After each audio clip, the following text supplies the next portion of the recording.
So, I get mistaken for pregnant a lot. And I'll be honest with y'all, every time it happens, it does hurt all three of my feelings. This is just how I look as a person. I find it happens especially frequently at my day job. I work retail and have to deal with customers constantly asking when the due date is. Oh, approximately 9 months after conception, which has yet to happen. What gender the non-existent baby is. Excuse me, I would appreciate you not projecting your cis-normative notions of gender onto my fictional child, and, most presumptuously, putting their hands onto my belly to see if they can feel a kick. Oh, I can make you feel a kick, all right! The worst was when a customer I was playing personal shopper for resolutely refused to believe me when I assured her I wasn't pregnant. Be careful, you don't want to hurt the baby, she'd say. Nope. No baby, I replied, embarrassed as always, in spite of the fact that I really should be used to it by now. I went on helping her find things until I made the mistake of stretching to reach something on the top shelf. Don't do that! You'll hurt the baby! She cried, and insisted I fetch a male coworker to assist in getting it.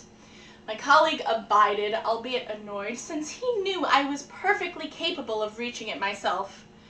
I went on helping her, every so often receiving commentary on how I ought to be more cautious, lest I hurt the baby. A baby that this customer could not comprehend did not exist. So after hours of enduring this, I conjured up a plan to make this nonsense stop. So, what I would do is find some high-up mannequin in need of repositioning, and while my customer wasn't looking, I, in all my childless splendor, would climb to the top of the ladder to spiffy up the poor lopsided mannequin, and as soon as I got to the tallest step of the 12-foot ladder, I would methodically trip and fall, and belly flop directly onto the solid concrete. I'd pick myself up from off the floor I'd fallen face first upon, look my customer directly in the eyes, and say, "Oh no, I sure hope I didn't hurt the baby."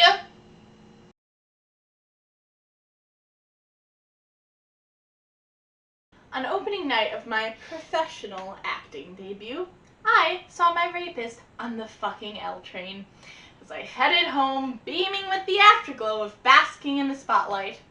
This night should have been a triumph, but instead I was rewarded for my first performance as a genuine downtown theater artist with a rapist sighting and a full-on panic attack. It didn't even really surprise me. It felt more like an inevitability since my paranoia and luck have, in equal parts, taught me that New York City is a tiny, tiny place. Luckily, I knew what to do. I kept listening to my music, only exponentially louder. Loud enough that it could probably be heard through my earbuds. Loud enough that I probably could have ruptured my own eardrums. I bribed myself with music that's new to me, so as an opening night gift to myself, I was listening to the Kiki and Herb Christmas album, free on SoundCloud, just putting that out there. And as I listened, I told myself, you hear this? Now, if you needed to be, you could be 10 times more manic and intense and terrifying than the music you're listening to. You're crazy, and being crazy scares people. You could scare him enough that he'd be afraid to even touch you. You could do it, and then he'd never hurt you again. It wasn't until later that I realized the gaping flaw in my brain's argument. Come on now. Remember Blanche Dubois? Crazy doesn't save people from assault. It just makes authorities dismiss accounts of rape due to mentally ill survivors allegedly being unreliable narrators. I know this, but at the time my brain wanted me to immerse myself in the cacophony and chaos and find strength in it, which I did.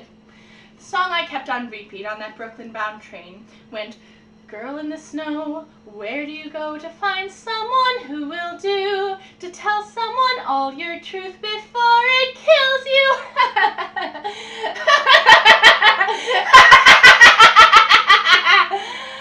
Listen to your crazy laugh before you hang a right and disappear from sight. What do they know anyway? They'll read it in a book. What do they know anyway? They'll read it in a book tonight.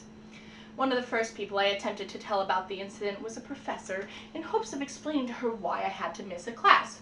Her wise, pedagogical response was to take what I told her and compare it to what she knew happened to my dead friend Sebastian, detached, as if we were fictional characters from plays she had assigned, and said, "Oh, Well, what happened to you wasn't as bad as what happened to Sebastian. As if I was attempting to compete in a game of suffering Olympics against my dead friend. Like, only one of us is still alive, so I'm pretty sure we all know who the real winner is here. What does she know anyway? She read it in a play. What does she know anyway? She'll read it in a play tonight. The first person I told about being raped was via text. He was of the mind that instead of taking a moment to recuperate as I told him I would, that the right thing to do was to drag my sorry self down to the police station to report it. He said that by not immediately bringing the case to authorities, I was complicit in my rapist's proliferation of sexual violence. That it will be my fault when other people are raped because I had the absolute audacity to exercise autonomy over my experience in the wake of losing autonomy over my body. My friend called me selfish. Selfish. What does he know anyway? He read it in text. What does he know anyway? What does he know anyway? What does he know?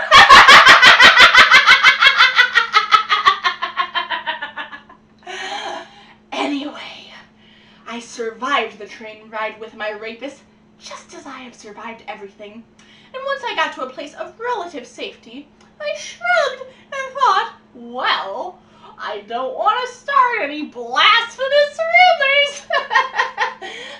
but I think that God has a sick sense of humor. And when I die, I expect to find him.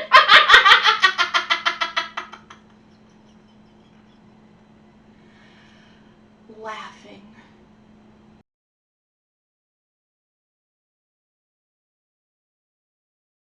I also have a touch of ADD, but then again, so does Justin Vivian Bond, and they're one of the most phenomenal performers to ever exist. Like, they'll be singing a song, and something in the song will remind them of a story, so they will literally stop singing the song to tell the story, and then that story will remind them of something else, and they'll digress, and before you know it, you've heard like 10 brilliant stories for the price of one. It's one of my favorite things about their shows. I mean, I wish I could do something like that someday.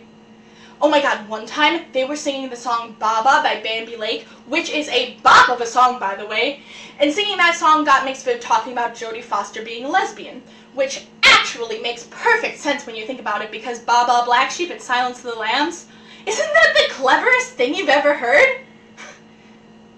Now what was I going on about?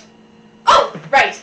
I love play rehearsal, 'cause you are equipped with direction and text. Life is easy in rehearsal. You follow the script, so you know what comes next. Anywho, the point that I am getting to is sometimes life can't work out in the way it works out in the play. Like the only time I get to be the center of attention is when I'm Juliet or Blanche Dubois, and can I mention, that was really one of my best roles.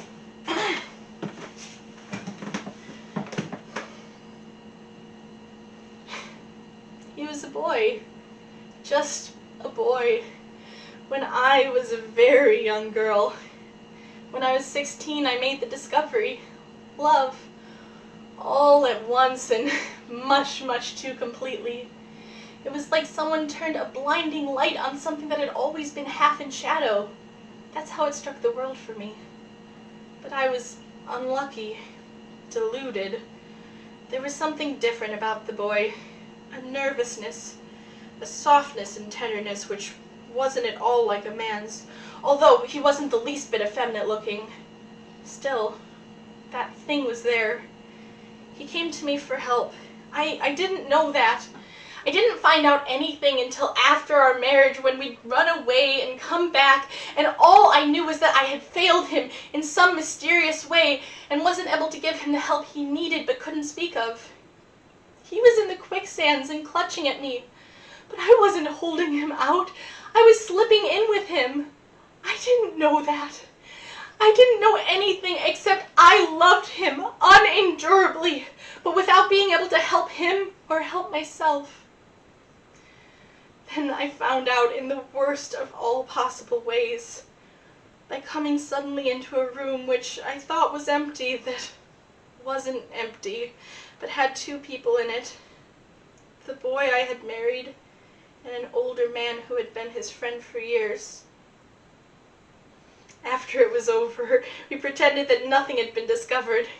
Yes, the three of us drove out to Moonlight Casino, very drunk and laughing all the way. We danced the Varsaviana. Suddenly, in the middle of the dance, the boy I had married broke away from me and ran out of the casino. A few moments later, a shot. I ran out, all ran and gathered about the terrible thing at the edge of the lake. I couldn't get near for the crowding. Then somebody caught my arm. "Don't go any closer, come back, you don't want to see." See? See what? And then I heard voices cry, "Alan, Alan, the gray boy!" He stuck a revolver into his mouth and fired so that the back of his head was blown away. It was because on the dance floor, unable to stop myself, I'd suddenly said, "I saw, I know, you disgust me." And then the searchlight which had been turned on the world was turned off again. And never for one moment since has there been any light that's stronger than this kitchen candle. Pretty good, huh?